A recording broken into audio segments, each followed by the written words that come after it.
बाढ़ में गरीब बहू का गुफा के अंदर घर, ससुराल और खेती। पूरे दिन जमींदार के खेतों में कड़ी मजदूरी करने के बाद शिव का पूरा परिवार थका हारा कच्ची पगडंडी से घर की ओर आ रहा है।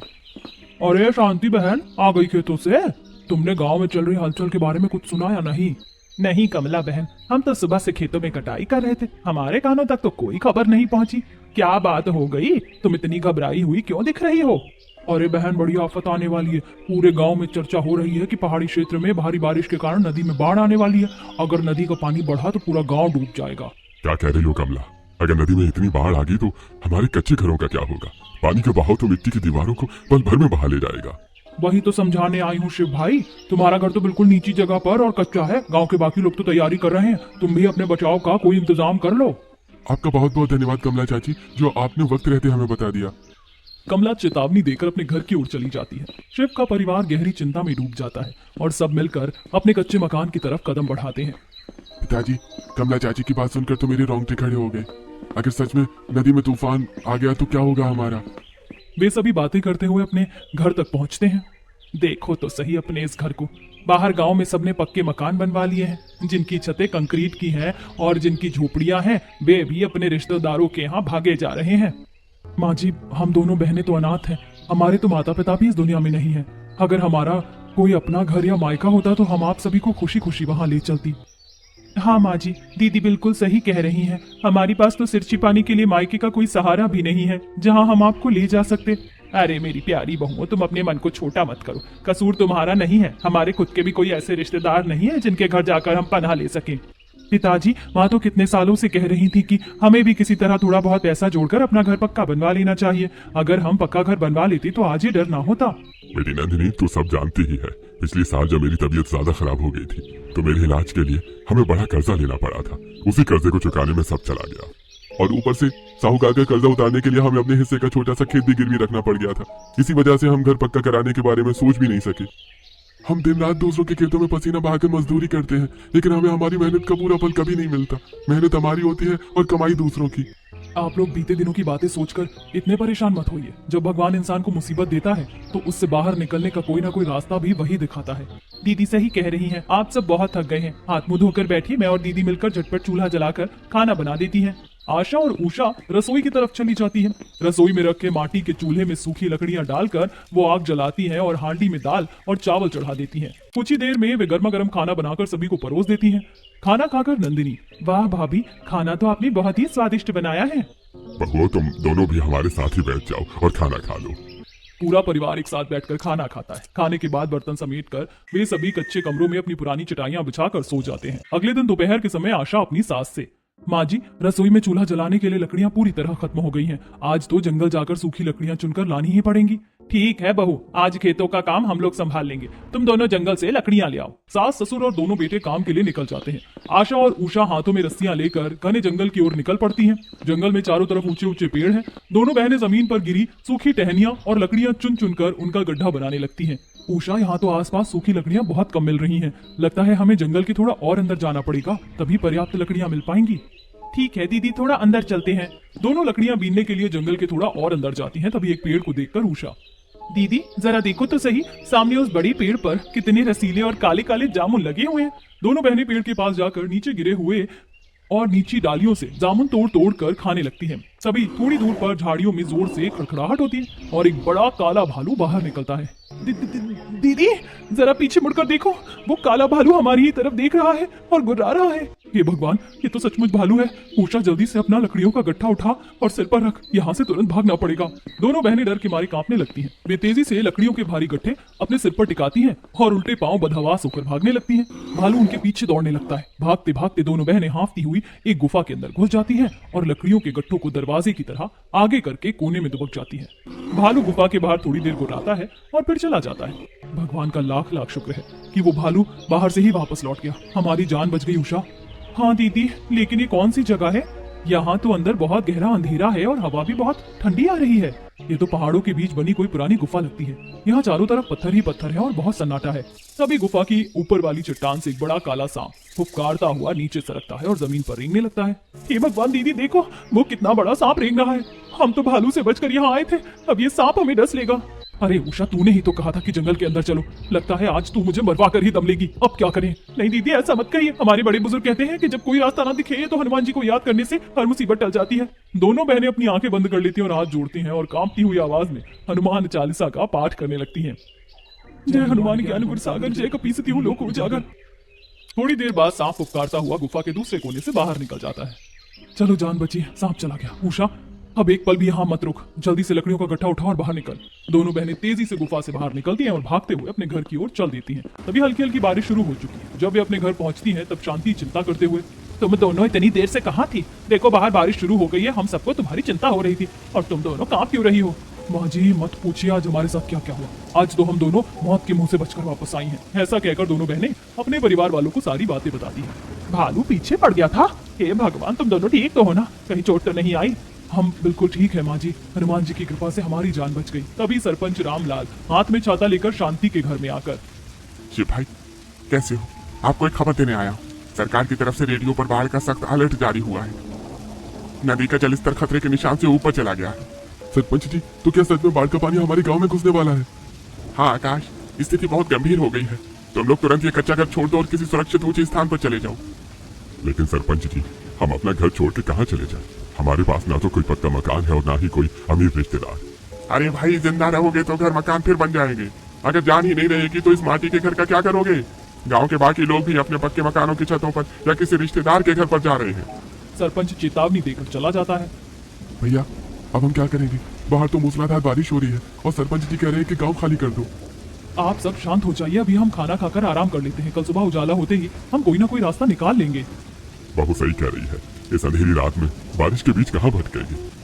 सब लोग उदास मन से खाना खाते हैं और सो जाते हैं। अगली सुबह उषा की आंख खुलती है। वो जैसे ही खाट से पैर नीचे उतारती है, अपने घर में भर रहे पानी को देखकर हैरान हो जाती है। अरे ये क्या पानी? दीदी, माँ जी उठो, देखो घर के अंदर पानी भर रहा है। उषा की चीख सुनकर पूरा परिवार हड़बड़ाकर उठ बैठा है। कमरे में टखनों तक पानी भर चुका है। हे भगवान, ये तो बाढ़ का पानी हमारे कमरों में घुस गया। अब हम क्या करेंगे? तभी आकाश उठकर बाहर निकलता है और फिर सभी को आवाज देते हुए, जरा बाहर आकर देखो, पूरे गांव की सड़कों पर पानी बह रहा है और गांव के लोग अपनी छतों पर चढ़ गए हैं। बाहर सड़क पर गांव का एक सिपाही हाथ में लाउड स्पीकर लेकर चिल्लाता हुआ निकल रहा है। सुनो गांव वालों, नदी का बांध टूट गया है। जो लोग निचले इलाकों में अपने कच्चे घरों में फंसे हैं, तुरंत अपने घर खाली करके सुरक्षित जगहों पर भागो। पिताजी, पानी बहुत तेजी से बढ़ रहा है। हमारी मिट्टी की दीवारें पानी में गलने लगी हैं। ये घर कभी भी गिर सकता है। बहू, अरे जल्दी करो, जो थोड़ा बहुत सूखा राशन, बर्तन और कपड़े हैं उन्हें ऊंचे आले से उतार के पोटलियों में बांध लो। उषा, तू जल्दी से सास ससुर के कपड़े बांध, मैं रसोई से चावल और दाल की छोटी छोटी थैलियां बांध लेती हूँ। आशा और उषा भाग दौड़ करके ऊंचे रैक पर रखे बर्तन, कपड़े और अन्न के दाने पुरानी चादरों की पोटलियों में कसकर बांध देती हैं। पानी अब घुटनों तक पहुंच चुका है। सभी लोग जल्दी से घर के बाहर निकल जाते हैं। शिव का पूरा परिवार पोटलियां उठाए मटमैले पानी को लांघते हुए गांव की सीमा से बाहर आ जाता है। हे भगवान, अब हम कहाँ जाएंगे? हमारा घर डूब गया। इस तरह हिम्मत हारने से क्या होगा? भगवान ने अगर जान बचाई है तो रहने का कोई ना कोई ठिकाना भी जरूर मिलेगा। माँ जी, मुझे एक बात याद आई। उषा, तुझे याद है हम कल भालू से बचने के लिए कहाँ छिपे थे? दीदी, आप उस घने जंगल वाली पुरानी गुफा की बात कर रही हैं क्या? हाँ उषा, वही गुफा। वो पहाड़ी काफी ऊपर है, वहाँ बाढ़ का पानी कभी नहीं पहुँच सकता। क्यों ना हम सब वहीं चलकर पनाह ले लें? कौन सी गुफा की बात कर रही हो बहू? क्या जंगल में कोई ऐसी गुफा है जहाँ पूरा परिवार सुरक्षित रह सकता है? लेकिन तुम लोग जो कह रही थी कि वहाँ सांप और भालू का खतरा है, वो वह गुफा बहुत मजबूत और बड़ी है। पानी और तूफान से बचने के लिए इस वक्त उससे बेहतर कोई सुरक्षित जगह नहीं हो सकती। आप लोग एक बार चलकर तो देखिए। भाभी सही कह रही है भैया। खुले आसमान के नीचे इस मूसलाधार बारिश में खड़े रहने से तो बेहतर है कि हम गुफा में शरण ले लें। आशा और उषा आगे आगे चलकर रास्ता दिखाती है। पूरा परिवार जंगल के बीच स्थित उस विशाल गुफा के मुहाने पर पहुंचता है। भाभी, ये गुफा तो बाहर से ही कितनी डरावनी लग रही है। इसके अंदर तो पूरा अंधेरा फैला हुआ है। हाँ बहू, अंदर तो बहुत अंधेरा है और जहरीले कीड़े मकोड़ों का भी डर लग रहा है। हम इस बियाबान गुफा में कैसे रहेंगे? मुझे तो बहुत डर लग रहा है। बहू तो कुछ भी बोल देती है। इतने गहरे अंधेरे में रहना किसी मुसीबत को दावत देने जैसा है। चलो यहाँ से चलते हैं, कहीं और रास्ता ढूंढते हैं। वो जैसे ही गुफा के मुहाने से बाहर कदम रखते हैं, अचानक आसमान में जोर की बिजली कड़कती है और तूफानी आंधी चलने लगती है। मूसलाधार बारिश शुरू हो जाती है। अगर हम बाहर रहे तो आंधी पानी में बह जाएंगे। जान बचाने के लिए हमारे पास इस गुफा के सिवा कोई दूसरा रास्ता नहीं है। पिताजी, आशा बिल्कुल सही कह रही है। कम से कम इस खौफनाक मौसम में तो हमें यहीं रुकना पड़ेगा। मौसम ठीक होते ही हम कोई दूसरा ठिकाना ढूंढ लेंगे। तूफान के दबाव में आकर पूरा परिवार गुफा के अंदर जाता है। धीरे धीरे रात का अंधेरा घिरने लगता है। जंगल में जंगली जानवरों की डरावनी गुर्राहट और चीखों की आवाजें गुफा तक पहुंचने लगती हैं।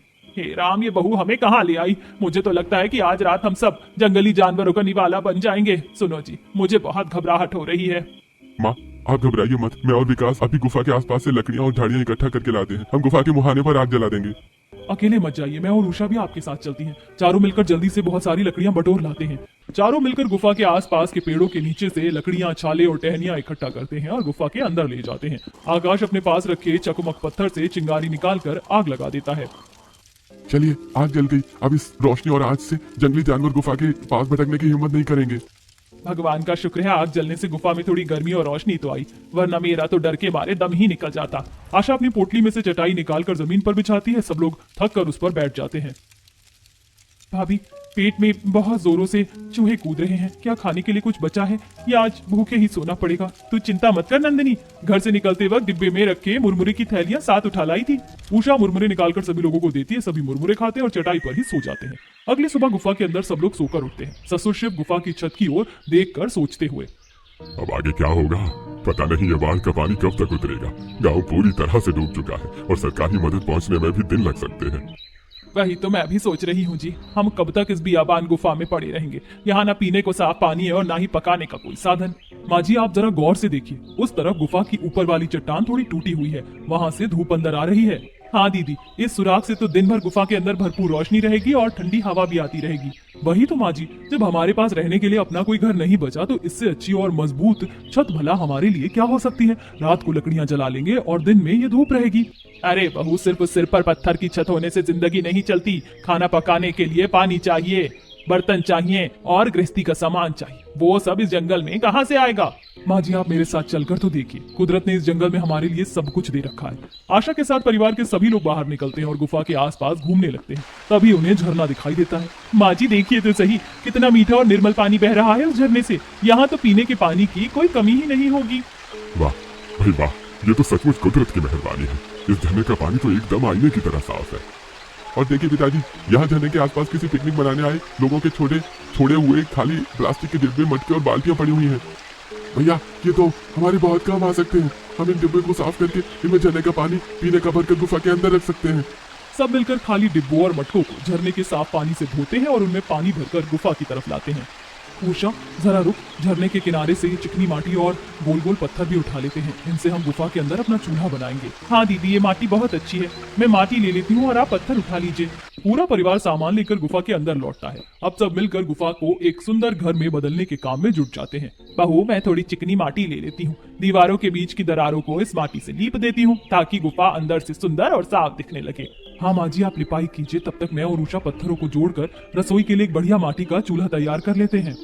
और मैं जंगल से सीधी और मजबूत लकड़ियां काट कर लाता हूँ। इन लकड़ियों को आपस में बांधकर गुफा के मुहाने के लिए एक मजबूत किवाड़ बना देता हूँ ताकि कोई जानवर अंदर ना आ सके। पिताजी, मैं भी आपके साथ चलता हूँ, लकड़ियां काटने और किवाड़ बनाने में आपकी मदद करूंगा। और मैं गुफा के एक कोने में पड़े नुकीले पत्थरों को हटाकर जमीन को समतल कर देता हूँ ताकि उठने बैठने में आसानी हो। पूरा परिवार मेहनत से काम में जुट जाता है। शांति मिट्टी से गुफा के अंदरूनी हिस्से को लीपती है और फिर गुफा के बाहर आकर उस मिट्टी से कुछ मिट्टी के बर्तन भी बनाती है। दोनों बहुएं मिलकर पत्थर से चूल्हा और पत्थर की अलमारी बनाती हैं। शिव और आकाश लकड़ियों को बांधकर एक मजबूत लकड़ी का किवाड़ बनाकर गुफा के मुहाने पर लगा देते हैं। इधर आशा पत्थरों की बनी अलमारी पर अपने साथ लाई माटी की हांडी, दाल चावल की थैलियां और बर्तनों को जमा देती है। रसोई पूरी तरह सजकर तैयार हो जाती है। माँ जी, सब काम पूरा हो गया है। अब मैं चूल्हा जलाकर आप सबके लिए गर्मा गर्म दाल और चावल पका देती हूँ। हाँ बेटा, पका ले, बहुत देर हो गई है, सबको भूख लगी होगी। अब आशा लकड़ियों से चूल्हा जलाती है और मिट्टी की हांडियों में दाल चावल चढ़ा देती है। दाल चलाते हुए आशा अपनी सास से, माँ जी, दाल चावल तो बन जाएगा, लेकिन अगर इसमें थोड़ी सी हरी धनिया पत्ती होती तो खाने का स्वाद दुगना हो जाता। हाँ हाँ बहू, अब अगर तेरी चले तो तू इस पत्थरों वाली गुफा के अंदर ही खेती करके हरा धनिया भी उगा ले। माँ जी, आपका ये मजाक तो बहुत ही कमाल का विचार है। क्यों ना हम सचमुच इस गुफा के अंदर खेती शुरू कर दे। हे भगवान, ये लड़की तो कुछ भी बोल देती है। भला पत्थरों की गुफा के अंदर कभी खेती हो सकती है? क्यों नहीं हो सकती शांति, बहू बिल्कुल सही कह रही है। जिस जगह पर धूप और पानी दोनों पहुंच रहे हो वहाँ माटी बिछाकर खेती की जा सकती है। वैसे भी हमारे पास अब गाँव में कोई काम नहीं बचा है। हाँ माँ, पिताजी सही कह रहे हैं, लेकिन भाभी गुफा के अंदर खेती करने के लिए हम बीज कहाँ से लाएंगे? अरे भैया, बीज की चिंता मत कीजिए। हम जमींदार के खेत में सब्जियों की बुआई कर रहे थे ना, उस वक्त मेरे पास जो सब्जियों के बीज की पोटली थी वो मेरी जेब में ही रखी रह गई थी। वाह, आपके पास बीज है, झरने में पानी है और ऊपर से धूप आ रही है। फिर तो हम सचमुच यहाँ खेती कर सकते हैं। विकास अपनी जेब से पोटली में बंधे हुए मूली, गाजर, पालक, मेथी, धनिया और गोभी के बीज निकाल कर सामने रखता है। तभी बाहर बारिश होने लगती है। देखो बहुओं, बाहर बारिश शुरू हो गई है। चट्टान के उस टूटे हुए सुराख से बारिश की हल्की फुहारें भी अंदर आ रही है। खेती शुरू करने का इससे अच्छा मौका नहीं मिलेगा। लेकिन पिताजी, हमारे पास तो माटी खोदने या समतल करने के लिए खेती के कोई लोहे के औजार ही नहीं है। तो क्या हुआ बेटा, हम किसान हैं, औजार बनाना भी जानते हैं। हम जंगल से भारी और नुकीले पत्थर लाएंगे और उन्हें आपस में घिसकर कुल्हाड़ी और खुरपी जैसे औजार तैयार कर लेंगे। पूरा परिवार नए उत्सव के साथ काम में जुट जाता है। शिव, आकाश और विकास फिर से झरने के पास जाकर बड़े और नुकीले पत्थर लेकर आते हैं। उन पत्थरों को घिस घिस कर खेती के देसी औजार बनाते हैं। उधर दोनों बहनें गुफा के बाहर डब्बों और बाल्टियों से मिट्टी लाती हैं और गुफा के अंदर चट्टान के सुराख के ठीक नीचे जहां धूप और पानी आ रहा है वहां पत्थरों की कतारें बनाकर सीढ़ी नुमा खेत तैयार करती हैं। अब इस माटी में हम धनिया, पालक, मेथी, मूली, गाजर और प्याज के बीज बो देते हैं। वे सभी मिलकर माटी में बीज बो देती हैं। तभी ऊपर सुराख से बारिश की फुहारें सीधे उन बोए हुए बीजों पर गिरने लगती हैं। दीदी देखो, हमें झरने से पानी लाकर सींचने की जरूरत ही नहीं पड़ी। कुदरत खुद हमारे बोए बीजों को पानी दे रही है। सचमुच बहुओं, तुम्हारी मेहनत रंग ले आई। अब कुछ ही दिनों में हमारी गुफा के अंदर हरी भरी सब्जियां लहलाने लगेंगी। शाम ढल जाती है। दिन भर की कड़ी मेहनत के बाद सबको बहुत तेज भूख लगने लगती है। बहू, अब खाने का क्या होगा? घर से जो थोड़ा बहुत दाल चावल लाए थे वो तो अब खत्म होने की कगार पर है। अब हम क्या खाएंगे? माँ जी चिंता मत कीजिए। जब हम लकड़ियां लेने गए थे तो मैंने देखा था जंगल में बहुत सारे मीठे फलों के पेड़ लगे हुए हैं। लेकिन दीदी, वहां तो भालू और जंगली जानवर घूमते हैं। हम अकेले फल तोड़ने कैसे जाएंगे? हम सब साथ चलेंगे बहू। मैं और बेटे हाथों में जलती हुई मशाले और बड़े बड़े डंडे लेकर आगे चलेंगे। कोई जानवर हमारे पास नहीं आ पाएगा। पिताजी, मैं तो बिल्कुल आगे नहीं चलूंगी। भालू सबसे पहले मुझे ही देखता है। आप लोग आगे चलिए, मैं आपके पीछे पीछे चलूंगी। सब हंसने लगते हैं। पुरुष जलती हुई मशाले और डंडे लेकर आगे चलते हैं और महिलाएं उनके पीछे चलती हैं। वे जंगल के अंदर पहुंचते हैं। देखो पिताजी, उस पेड़ पर कितने सारे पके हुए अमरूद, आम और जामुन लगे हुए हैं। अरे, मैं डंडे से मारकर फल नीचे गिराता हूँ। तुम सब नीचे उन्हें टोकरी में बीन लीजिए। पेड़ की डालियों पर बैठे कुछ बंदर उन्हें देखकर घुड़की देने लगते हैं और चीखते हैं। भागो यहाँ से, हमें तंग मत करो। हम सिर्फ अपने खाने के लिए फल ले रहे हैं। विकास डंडा हवा में लहराता है तो बंदर डर कर दूसरी डालियों पर कूद जाते हैं। फल तोड़ने के बाद आशा अपनी सास से, माँ जी हम ऐसा करते हैं कि जंगल से ये पेड़ों के बड़े बड़े पत्ते भी तोड़ कर रख लेते हैं। इससे हम अपने लिए चटाई बना लेंगे। बहुएं अपने आंचल में ताजा फल भर लेती हैं और शिव अपनी पत्नी और बेटों के साथ कुछ लकड़ियां और पेड़ों के पत्ते भी रख लेता है और फिर सभी गुफा में लौट आते हैं। घर के मर्द पत्तों को जोड़कर उसकी चटाई बना लेते हैं। तो वहीं आशा अपनी सास से, माँ जी इतने सारे मीठे फल देखकर मेरे दिमाग में एक बहुत ही बढ़िया विचार आया है।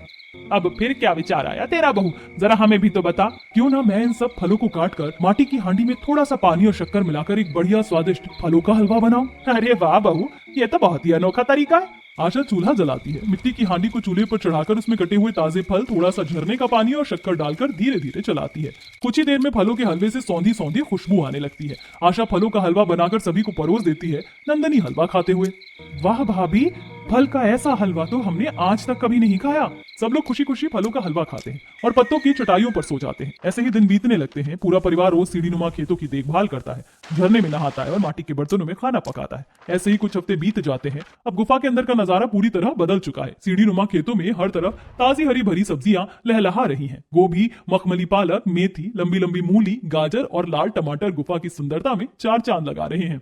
माँ जी जरा आकर तो देखिए, हमारी गुफा के अंदर उगाई गई सब्जियां कितनी बड़ी और ताजी हो गई हैं। हे भगवान, ये तो चमत्कार हो गया बहू। पत्थरों के बीच इतनी सुंदर और हरी भरी सब्जियां उगेंगी, मैंने तो सपने में भी नहीं सोचा था। दीदी देखो तो सही, ये गोभी का फूल कितना बड़ा खिला है और पालक की पत्तियां कितनी मुलायम है। माँ जी, आज मैं इन्हीं ताजी सब्जियों को तोड़कर माटी की हांडी में एक बढ़िया सूखी सब्जी बनाऊंगी। आशा और उषा सीढ़ीनुमा खेतों से ताजी पालक, मूली और टमाटर तोड़ती है। आशा पत्थरों की अलमारी में से चौका, बेलन और चाकू निकालती है। भाभी, सब्जी तो बहुत अच्छी बनेगी, लेकिन इतने दिनों से रोज फल खा खाकर पेट तो भर जाता है, पर मन उब गया है। काश थोड़ा सा गेहूं का आटा मिल जाता तो गरम गरम रोटियां खाने को मिलती। लेकिन माँ, हमारे पास न तो पैसे हैं और न ही अनाज। हम आटा कहाँ से लाएंगे? भैया, क्यों ना हम इस गुफा से उगाई हुई ताजी और बिना रसायनों वाली सब्जियों की टोकरी में भरकर शहर या पास के बाजार में बेचने चले। वाह विकास, ये तो बहुत ही बढ़िया उपाय है। इन ताजी सब्जियों को बेचकर जो पैसे मिलेंगे उनसे हम लाला की दुकान से राशन और आटा खरीद लाएंगे। आकाश और विकास अपने हाथों से बनाई हुई बांस की टोकरियों में ताजी हरी सब्जियां भरकर बाजार की ओर निकल पड़ते हैं। बाजार में चहल पहल है। दोनों भाई सड़क किनारे अपनी टोकरी सजाकर बैठ जाते हैं। आओ भाई आओ, एकदम ताजी मीठी और बिना खाद वाली हरी सब्जियां ले जाओ। आ जाओ आ जाओ। तभी कमला वहां कर, अरे आकाश विकास, तुम दोनों यहाँ? तुम लोग तो गांव में बाढ़ आने के बाद गायब हो गए थे, तुम सब सही सलामत तो हो ना? हाँ कमला चाची, हम सब भगवान की कृपा से बिल्कुल ठीक है। हम पहाड़ वाली गुफा में रह रहे हैं और वहीं हमने ये ताजी सब्जियां उगाई हैं। गुफा में सब्जियां उगाई हैं? अरे वाह, जरा देना तो मुझे ये पालक और मूली देखें कैसी है। कमला उनसे सब्जियां खरीदती है। उसकी देखा देखी बाजार के अन्य लोग भी भीड़ लगा लेते हैं। भैया मुझे भी 2 किलो गोभी और टमाटर दे दो। ऐसी चमकदार और ताजी सब्जियां तो पूरे बाजार में भी कहीं नहीं मिल रही हैं। ये लीजिए बहन जी, सब कुछ एकदम ताजा है। देखते ही देखते उनकी पूरी टोकरी खाली हो जाती है और उनके पास कुछ पैसे इकट्ठा हो जाते हैं। दोनों भाई खुशी खुशी लाला रामू की परचून की दुकान पर पहुंचते हैं। अरे कहो आकाश बेटा, आज तो बड़े खुश दिख रहे हो, क्या चाहिए? रामू काका, हमें 2 किलो गेहूं का आटा, चावल, नमक, मसाले और थोड़ा सा तेल दे दीजिए। राशन खरीदकर दोनों भाई खुशी खुशी गुफा की ओर लौटते हैं। इधर गुफा में आशा चूल्हे पर ताजी सब्जियों की भुजिया बनाकर तैयार कर चुकी है। तभी आकाश और विकास हाथ में राशन की थैलियां लिए मुस्कुराते हुए गुफा में आते हैं। भाभी ये लीजिए आटा, चावल और मसाले। आज तो हमारे सारी सब्जियां हाथों हाथ बिक गई। सचमुच देवर जी, ये तो बहुत ही खुशी की बात है। अब मैं तुरंत फूली फूली गरम गरम रोटियां सेक देती हूँ। आशा चूल्हे पर तवा रखती है, आटा गूंथती है और चूल्हे की आंच पर फूली फूली रोटियां सेकने लगती है। पूरा परिवार, सब लोग खुशी खुशी खाना खाते हैं। धीरे धीरे समय बीतता है। गुफा के अंदर का जीवन अब सहज हो चुका है। परिवार के हर सदस्य ने अपने काम बांट लिए हैं। बहू भी अपनी खेती के काम में लगातार लगी हुई है। रोज की तरह आज भी सुबह होते ही दोनों बहुएं सीढ़ी नुमा खेतों में पानी छिड़कती है और ताजी सब्जियां चुनकर अलग रखती हैं। उषा जरा देखना, आज पालक और मेथी के पौधे कितने घने हो गए हैं। लगता है आज बाजार में इनकी बहुत अच्छी कीमत मिलेगी। आज हम सब मिलकर बाजार चलेंगे और बहुत सारे बीज भी खरीद कर लाएंगे ताकि इस बार कुछ नए फल और सब्जियों के पौधे भी उगा सके। आकाश, विकास, आशा और उषा बड़ी बड़ी टोकरियों में ताजी हरी सब्जियां सजाकर गुफा से बाहर निकलते हैं। वे गांव के पास वाले बाजार में पहुंचते ही उनकी दुकान के सामने ग्राहकों की भीड़ जुटने लगती है। तभी सुनीता अपनी सहेलियों के साथ उनकी दुकान पर आती है। अरे वाह, आज तो तुम्हारी सब्जियां देखकर ही मुंह में पानी आ रहा है। लाओ भाई, 2 किलो टमाटर और 4 गट्ठी पालक जल्दी से तोल दो। कल जो मेथी की सब्जी बनाई थी उसका स्वाद पूरा परिवार अभी तक भूल नहीं पाया है। ये लीजिए बहन जी, एकदम जैविक और बिना किसी खाद की उगाई हुई शुद्ध सब्जियां हैं। कुछ ही घंटों में उनकी सारी सब्जियां हाथों हाथ बिक जाती हैं। उनकी जेब में अच्छी खासी रकम जमा हो जाती है। अब जल्दी से बीज की दुकान चलते हैं। हमें इस बार बैंगन, लौकी और मिर्च के बीज भी खरीदने हैं ताकि हमारी गुफा की खेती और भी ज्यादा हरी भरी हो सके। चलो, पास में ही बीज की दुकान है, वहीं से सब कुछ खरीद लेते हैं। वे दुकान से विभिन्न प्रकार के बीज खरीदते हैं, साथ ही घर के लिए जरूरत का सामान भी लेते हैं। जब वे शाम को वापस गुफा में लौटते हैं तो उनके चेहरे पर एक अलग ही चमक होती है। आ गए मेरे बच्चों, आज बाजार में कैसा व्यापार रहा? लगता है आज बहुत मुनाफा हुआ है। अरे माँ जी पूछिए मत, हमारी सारी सब्जियां देखते ही देखते बिक गई और देखिए हम खाने के सामान के साथ साथ ढेर सारे नए बीज भी खरीद कर लाए हैं। बहुत बढ़िया, मेहनत कभी भी व्यर्थ नहीं जाती। भगवान की कृपा से आज हमारे दिन फिर से सुधरने लगे हैं। ऐसे ही दिन बीतते हैं और कई महीने गुजर जाते हैं। मानसून की विदाई हो चुकी है और पहाड़ों पर हल्की ठंडक महसूस होने लगी है। एक दिन जब परिवार के लोग गुफा के बाहर धूप सेक रहे थे तभी कमला उन्हें ढूंढते हुए वहां आती है। अरे शिव भाई, शांति बहन, तुम लोगों को ढूंढते ढूंढते मेरे तो प्राण निकल गए। अरे कमला बहन, तुम इस बियाबान जंगल में यहाँ तक कैसे पहुँच गई? सब ठीक ठाक तो है? अरे बहन, सब कुछ ठीक है। मैं तो तुम्हें बहुत ही बड़ी खुशखबरी सुनाने आई हूँ। बाढ़ का पानी अब पूरी तरह से उतर चुका है और गाँव फिर से बसने लगा है। क्या सच कह रही हो कमला? हाँ शिव भाई, और सुनो, सरकार की तरफ से ये भी घोषणा हुई है कि बाढ़ में जिन लोगों के कच्चे और पक्के मकान पूरी तरह डूब गए थे या बह गए थे, सरकार उन सभी परिवारों को मुआवजे के रूप में नकद आर्थिक सहायता दे रही है। सचमुच चाची, सरकार हमें मुआवजा दे रही है? इसका मतलब हम फिर से अपना घर बना सकते हैं? बिल्कुल, सरपंच रामलाल जी गांव वालों के कागजात तैयार करवा रहे हैं। तुम लोग जल्दी से नीचे गांव चलो और सरपंच जी से मिल लो। तुम्हारा बहुत बहुत धन्यवाद कमला बहन, जो तुम इतनी दूर चलकर हमें ये खुशखबरी देने आई।